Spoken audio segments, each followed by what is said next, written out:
Buenas noches amigos, hoy les traigo una historia llamada Ajuste de cuentas, espero y les guste. Antes de empezar, enviaré saludos a Samara Soe, Hola Mati, Iván Ríos y por último a Jesús Cardoso. Comencemos. Durante un tiempo me dediqué al esoterismo. Practicaba las limpias energéticas, la adivinación y diversas prácticas a las que la gente consideraría como brujería. Confieso que tengo el don de ver y escuchar a los muertos, y es una condición hereditaria en mi familia. Solo que yo soy la única mujer en la familia que no solo puede escuchar sino también ver a los muertos como cualquier persona viva. En diferentes sitios y lugares. Todo lo anterior me llevó a enfrentar diversas situaciones horribles y cosas bastante serias que me obligaron a retirarme de todo eso, de todas esas prácticas que me ponían en riesgo a mí y a mi familia. Este relato trata de eso. En aquel tiempo mi hermano mayor se mudó de casa por una más amplia en una colonia al poniente de la ciudad. La casa la rentaba una tía de su esposa, la cual y luego de tener problemas con los anteriores inquilinos, la puso en renta con reservas. Mi hermano aprovechó la oportunidad y no hubo mayores problemas. Él sabía que la tía de su esposa había tenido muchos problemas con los anteriores renteros y que tuvo que verse en la necesidad de correrlos a la mala y cambiar cerraduras.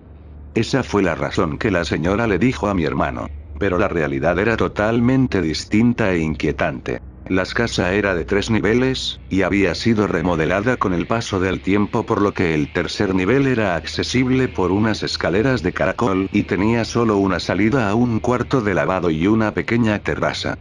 Los demás cuartos eran de la construcción original. Mi hermano antes de mudarse quiso limpiar la casa y llevar algunas cosas, por lo que un día llegó y al intentar abrir la puerta, se le dificultó enormemente abrirla, pensando que quizás eran las llaves, la cerradura o algo que bloqueaba la puerta, empujó, pateó la puerta y después de un gran esfuerzo, logró conseguir acceder. Algo extraño. Pero tenía que limpiar por lo que no le dio demasiada importancia. Comenzó a bajar sus cosas tranquilamente, en el segundo piso en el cuarto que daba a la calle y tenía un gran balcón, empezó a colocar las cosas de su bebé e instaló una lámpara colgante infantil. Luego de colocarla siguió con lo demás. Pero algo llamó su atención al volver a entrar en esa habitación. La lámpara colgante estaba bamboleándose de un lado a otro de una manera extraña, era imposible porque no había ventanas abiertas o corrientes de aire que la movieran de esa manera. De tal manera que mi hermano la tomó entre sus manos y la sostuvo para que no se cayera. Salió de la habitación por más cosas y al regresar, la lámpara se movía de manera aún más violenta, de nueva cuenta la tomó y evitó que se moviera, sin tomarle mucha importancia, se dirigió al tercer piso y se percató que era una habitación amplia que tenía una salida a una pequeña terraza donde había un cuarto de lavado y notó que había apiladas varias cosas que supuso serían de los anteriores inquilinos. Para no complicarse las metió en bolsas de basura y las acomodó para regresarlas en cuanto alguien preguntara por ellas. Mientras recogía otras cosas apiladas en el cuarto de lavado, notó un olor putrefacto y pensó que quizás era el resumidero. Al hacer a un lado unas cosas inservibles, se llevó una desagradable sorpresa al ver un par de perros muertos, estaban completamente podridos y llenos de gusanos, al parecer los amos los habían dejado a su suerte porque estaban amarrados. Con repugnancia metió los restos en una bolsa y terminó de limpiar todo aquel lugar. Sacó toda la basura de la casa y fue por su familia para por fin mudarse. A la mañana siguiente llegó toda la familia, su esposa y su bebé. Al igual que el día anterior tuvo que esforzarse mucho para abrir la puerta que parecía atrancada por una fuerza invisible.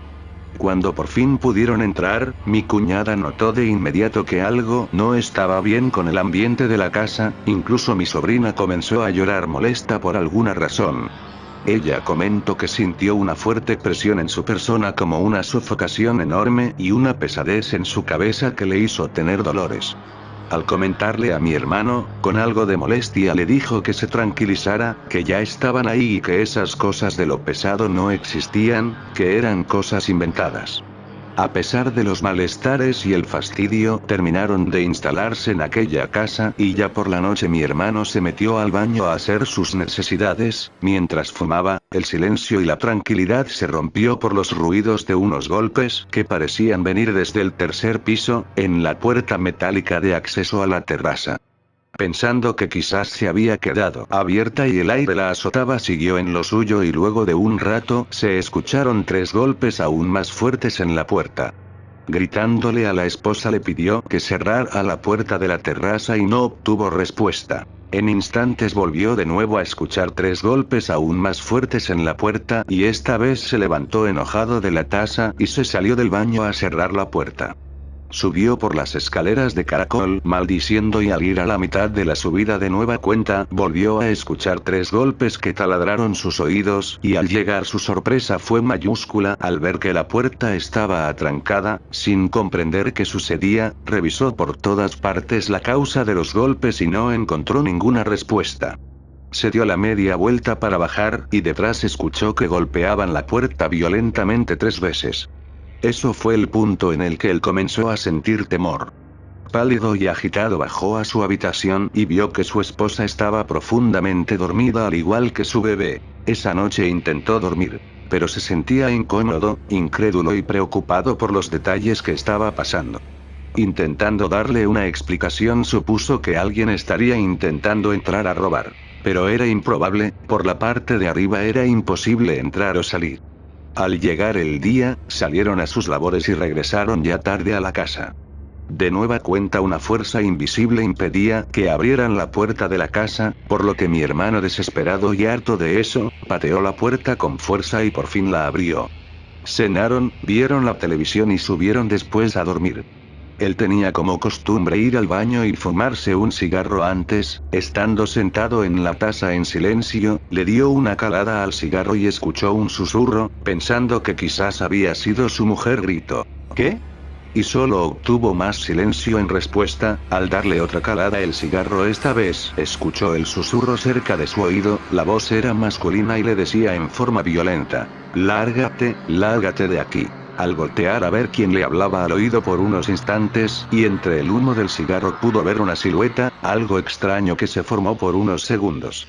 Sin pensarlo, se levantó, se aseó y salió corriendo del baño. En shock llegó a su cama donde su esposa dormía y la abrazó, temblando de miedo y sin poder explicarse qué era lo que había sucedido. Al sentir la tensión y el miedo de su esposo, vio con preocupación el rostro pálido y alterado de mi hermano y al preguntarle el motivo, entre palabras entrecortadas y temblando le contó el evento sufrido.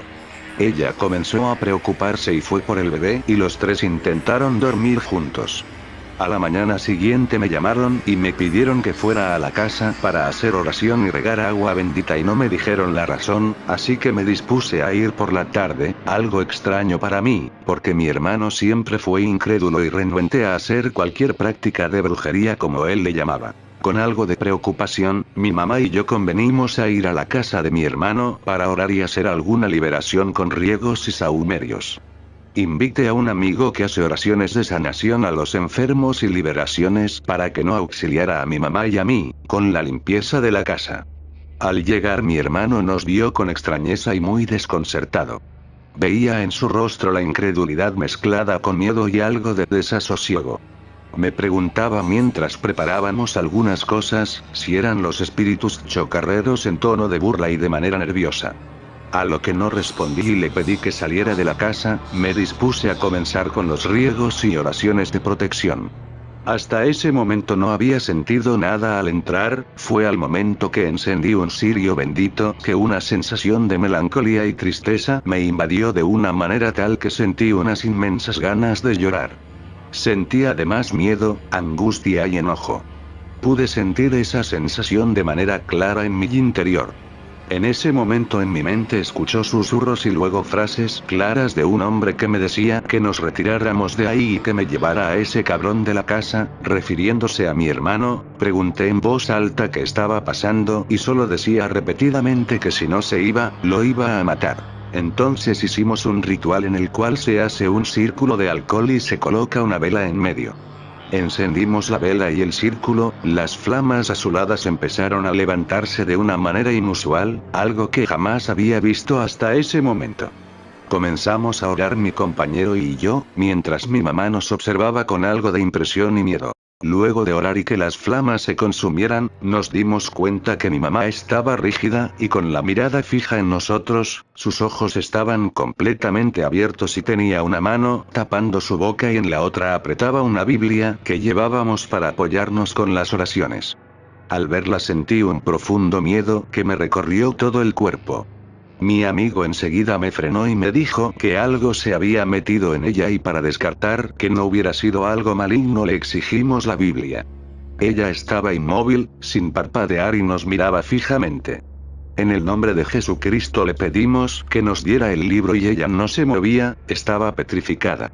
Mi amigo me tranquilizó diciéndome que no era una posesión demoníaca, ya que de ser así, nos hubiera aventado la Biblia. Pero la imagen de mi mamá tapándose la boca y esos ojos, eran inquietantes. Mi amigo entonces se echó agua bendita en las manos y la tomó por la frente haciendo unas oraciones en lenguas, en las cuales era entendido para afrontar esos casos en que los espíritus se introducían en el cuerpo de las personas y tomaban control. En instantes y luego de pronunciar unas palabras raras, mi mamá se quitó la mano de la boca y comenzó a vomitar violentamente. Luego de devolverse sentó en el piso alterada y se quedó callada sin decir nada. La presencia que habitaba en la casa seguía ahí, intuía que eso era lo que se había metido en mi mamá, y pregunté por qué no quería a mi hermano en la casa y no obtuve respuesta. Después de un rato que mi mamá recuperó el aliento, se sentó en una silla y comenzó a hablar. Nos dijo que lo que estaba en la casa era un joven, que durante el tiempo que vivió en la casa, estuvo trabajando para un grupo delincuencial, que cuando la ola de violencia azotó la ciudad y provocó una guerra por la plaza, miembros de un grupo rival entraron a su casa con intención de matarlo y lo habían asesinado en el tercer piso a golpes y se lo llevaron para cortarlo en pedazos, que si no se iba mi hermano de ahí, él lo iba a matar. Subimos entonces mi amigo y yo al tercer piso a hacer riegos y oraciones y luego de entrar en el cuarto sentí escalofríos al ver al joven muerto hincado viendo a la pared, su aspecto era normal, no tenía heridas o mal aspecto. Al comenzar las oraciones aquel espíritu me habló y me dijo que no quería dañar a mi hermano, solo quería que se fuera de ahí como fuera, porque los sicarios regresarían a la casa, si lo encontraban ahí lo matarían a él y a su familia. Ya que aún buscaban a su familia para exterminarla, ya que a los pocos días de matarlo, levantaron a su hermana y a su tío en la casa y de igual manera los mataron y los desaparecieron. De alguna manera la presencia de su hermana también estaba ahí con él y aceptó la luz. Pero el joven no quería retirarse hasta que mi hermano saliera de la casa. Hicimos entonces un acuerdo para que al alcanzar a la luz, mi hermano tenía que salirse y él se iría en un plazo de 3 días, luego su presencia se perdió en las sombras de la casa. Al revisar los restos de cera de la veladora que encendimos, mi amigo me dijo algo que me desconcertó. Y fue que al joven ya muerto le habían mutilado los testículos y que eso fue lo último que le cortaron. Sin comentar nada más, le llamamos a mi hermano y le platicamos todo lo que habíamos visto y escuchado. El incrédulo y sin poder asimilar los hechos, se sentó y escuchó detenidamente las advertencias, con temor aceptó irse de la casa sin decirle a su esposa. Esa noche no durmió en la casa y al día siguiente contrató a 2 muchachos para que le ayudaran a sacar sus cosas, para salirse inmediatamente de la casa. Yo acompañé a mi hermano en todo momento, porque a pesar de hacerse el fuerte, tenía mucho miedo de que algo le llegara a pasar. Cuando sacaban las cosas y tomaron un descanso unos de los jóvenes que vivía en la zona, le comentó algo a mi hermano. Le preguntó que si había estado viviendo ahí y que cuánto tiempo. Que si había conocido a los que rentaban antes la propiedad, a lo que mi hermano respondió que no conoció a nadie. Que tenía que dejar la casa porque tenía que hacer un viaje. Entonces el joven ayudante en tono serio le dijo que ahí habían matado a un chavo que él conocía, que lo habían matado adentro y que lo sacaron de la casa y que después llegaron los sicarios y levantaron a la hermana y al tío de la casa, todos en la colonia supieron de esos hechos. Pero por temor no decían o intervinieron en nada. Después se supo que sus restos mutilados los habían hallado esparcidos en el libramiento y que lo peor de todo es que al joven le habían cortado los testículos y se los habían metido en la boca y que aún seguían buscando a la familia del joven para matarlos a todos, que había sido bueno que se fuera de ahí, porque quizás lo habrían confundido. Mi hermano en tono condescendiente le dijo: "Qué mala onda", y siguió con lo suyo, aunque el miedo y el temor de ser asesinado él y su familia lo dejó nervioso y enfermo, porque ya le habíamos dicho todo a él, de cómo había muerto el joven. Al sacar los últimos muebles, oré unas últimas oraciones y encendí una veladora, deseando que el alma del joven encontrara la luz y la paz. Días después y por dichos de la tía de la esposa de mi hermano, dueña de la casa, nos enteramos que habían allanado la casa y la habían balaceado, pintarrajearon las paredes con advertencias. Pensando en todo lo que ocurrió dentro de la casa, respiré un poco tranquila de que mi hermano no estuviera en ese momento en la casa, de lo contrario hubiéramos lamentado una tragedia. Agradecí al alma del joven y pedí por el perdón de su alma. Por haber salvado a mi hermano y su familia. La casa posteriormente se vendió para no tener más problemas. Hasta ahora no sé si el joven se fue o sigue penando en esa casa, es algo que jamás sabré. Esta historia es real y todos estos eventos sucedieron. Espero y les haya gustado el video, buenas noches.